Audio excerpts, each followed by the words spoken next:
Pessoal, vamos lá. Vou fazer com vocês aqui a ideia, né, do estudo de movimentos uniformes, né? O movimento uniforme, MU, né, na verdade. Que a gente pode entender o seguinte, que dentro desse movimento, né, vai ser basicamente uma revisão, né? A gente vai pegar aqui os pontos principais. Esse movimento, a gente pode falar que ele tem dois tipos, né? Eu posso ter um movimento retilíneo uniforme e eu posso ter um movimento circular uniforme. Qual a diferença entre eles? O movimento retilíneo uniforme, a gente tem a trajetória em linha reta, por isso retilíneo aqui. E o movimento circular uniforme, a trajetória é curvilínea ou circular, por isso desse Czinho aqui. O nosso objetivo hoje é conversar mais sobre o movimento retilíneo uniforme. Então, olha só. Primeiro, vamos entender o que é o movimento ou os movimentos uniformes, né? A principal característica de se ter um movimento uniforme, né, é que a velocidade desse objeto que está se movendo é uma velocidade constante. Ou seja, se a velocidade é constante, quer dizer que ela não muda no decorrer do tempo. Lembrando, o que é calcular a velocidade? A velocidade ou velocidade média é você pegar, né, a variação da posição no tempo, ou seja, ΔS sobre ΔT. O ΔS, né, é a posição final menos a posição inicial, sobre o tempo final menos o tempo inicial.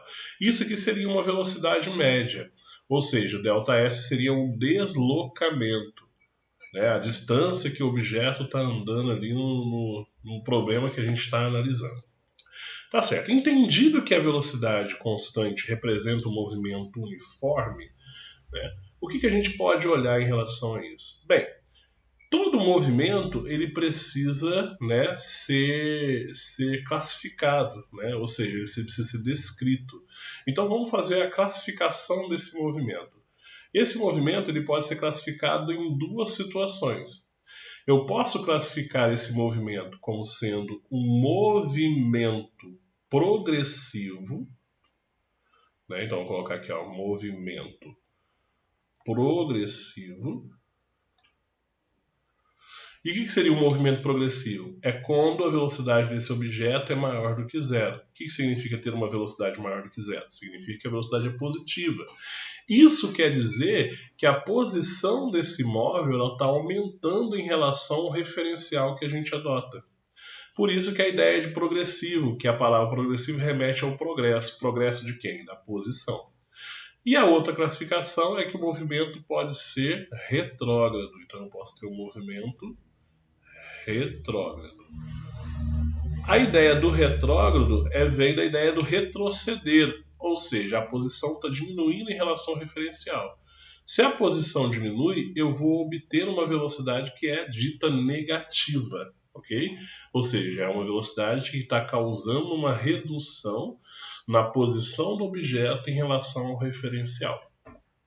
Então essa é a ideia do movimento, né, uniforme, precisamente que movimento retilíneo uniforme. Esse movimento ele pode ser previsto, ou seja, a gente pode realizar previsões nesse movimento. Como que eu realizo previsões nesse movimento?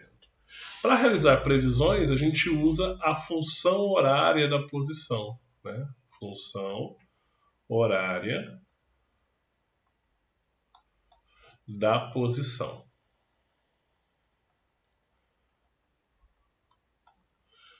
A função horária da posição, ela tem o objetivo, né, ela tem a funcionalidade dela de relacionar a posição do objeto com o tempo que está sendo decorrido de movimento, né?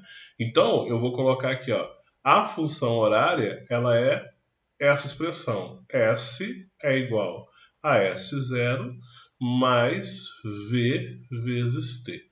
Essa é a função horária. Ou seja, eu tenho uma posição, que é o S, que está dependendo do T, que é o tempo. Só que a gente tem aqui duas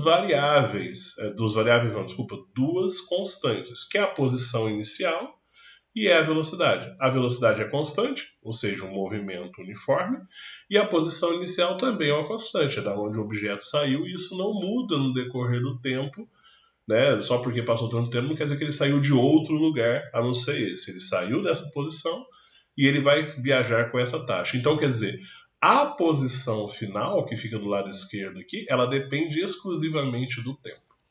Só que a gente tem que reparar o seguinte, se a gente for pegar lá na matemática e olhar, essa expressão aqui, ela é uma função do primeiro grau. Né? A gente tem aqui uma função do primeiro grau. Se é uma função do primeiro grau, toda função do primeiro grau na matemática gera o gráfico de uma reta. Essa reta pode ser crescente ou decrescente, dependendo do coeficiente angular que a função tenha. Lembra que o coeficiente angular, né, é o A que acompanha a variável que se tem. Lá na matemática a gente tinha assim, ó, vou colocar em azul aqui no cantinho só para vocês lembrarem. Né? Ó, na matemática a gente tinha assim, ó, f de x é igual a ax mais b. É assim que via na matemática. O b é o coeficiente angular, desculpa, perdão, é o coeficiente linear, opa, não pode gerar essa gafe não, né? Coeficiente, ó, linear, e o a é o coeficiente angular. Qual é a utilidade do coeficiente angular? Né? A gente for bem prático aqui. O coeficiente angular ele vai representar para a gente como que essa reta vai agir, se ela vai ser crescente, decrescente, ou seja, está relacionada à inclinação dessa reta. O x é a variável, então quer dizer, eu tenho uma função de x, algo depende do x. Para nós esse algo é o s, né? E o x para nós é o tempo. Então, beleza, fizemos esse pequeno, né, anexo ali do nosso resumo. Então, ó, eu tenho uma função horária, essa função horária ela prevê o tempo, prevê a posição em relação ao tempo, e a gente tem que entender que é uma função do primeiro grau, quer dizer que essa função ela gera um gráfico, ou seja, gera um gráfico de posição em relação ao tempo. Então, vou colocar aqui posição versus tempo. Ou seja, esse vai ser o gráfico que a gente vai estar gerando aqui. E eu posso ter o gráfico de duas situações possíveis. Né? Vou desenhar aqui para vocês. Então, ó, continuando aqui. Ó, eu posso ter o gráfico, né, dessas duas formas possíveis. Eu posso ter uma reta crescente ou decrescente. A reta é crescente quando a velocidade for positiva. E a reta é decrescente quando a velocidade for negativa, ou seja, o coeficiente angular da nossa função horária. Aonde essa reta tocar o eixo vertical, que é o eixo das posições, é a posição inicial. Então, tocou aqui, posição inicial. Então, a gente tem aqui o gráfico, né, da função horária da posição do movimento retilíneo uniforme. É possível gerar outro gráfico? Sim, é possível gerar um gráfico de velocidade por tempo. Vamos colocar aqui, ó, gráfico de velocidade versus tempo. Então, é outro tipo de gráfico que a gente pode estar gerando. E aí, esse gráfico ele fica da seguinte maneira. Então, olha só, eu posso ter o gráfico da seguinte maneira aqui, ó. Opa! Eu posso ter o gráfico da velocidade por tempo, onde o eixo vertical é a velocidade e o eixo horizontal é o tempo. Eu posso ter o gráfico desta forma, onde a velocidade é positiva, ou onde a velocidade é negativa, independente, não tem problema nenhum. A gente tem que lembrar que o movimento é retilíneo uniforme. Qual que é a característica do movimento uniforme? Que a velocidade é constante. Então, quer dizer, essa reta ela vai ficar paralela ao eixo do tempo. Por quê? Não importa o instante que esteja passando, essa velocidade permanece a mesma. Se a gente é capaz de determinar o instante que se passou, repara que a gente está delimitando aqui, ó, uma área abaixo dessa curva, que está, ou seja, é uma área compreendida entre a reta que representa a velocidade e o eixo do tempo. Se eu conseguir calcular esta área que está sendo gerada aqui, ó, eu obtenho o que a gente chama de deslocamento. Então a área gerada, né? Então se eu pegar e calcular essa área, ela é numericamente igual ao deslocamento do móvel. Por quê? A área aqui seria a área de um retângulo ou de um quadrado, dependendo dos dados que a gente tem. O que acontece? Seria a base seria o meu ΔT, vezes a altura seria a minha velocidade. Ou seja, toda vez que eu tenho velocidade vezes o tempo, eu tenho deslocamento.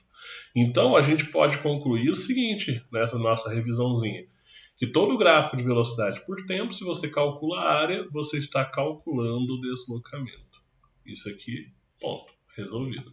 Então, ó, o movimento ou os movimentos uniformes são aqueles, né, que têm velocidade constante. A velocidade pode ser calculada por essa expressão, que é a variação da posição no tempo. E eu tenho movimento retilíneo uniforme e movimento circular uniforme. O nosso objetivo de estudo é o movimento retilíneo uniforme.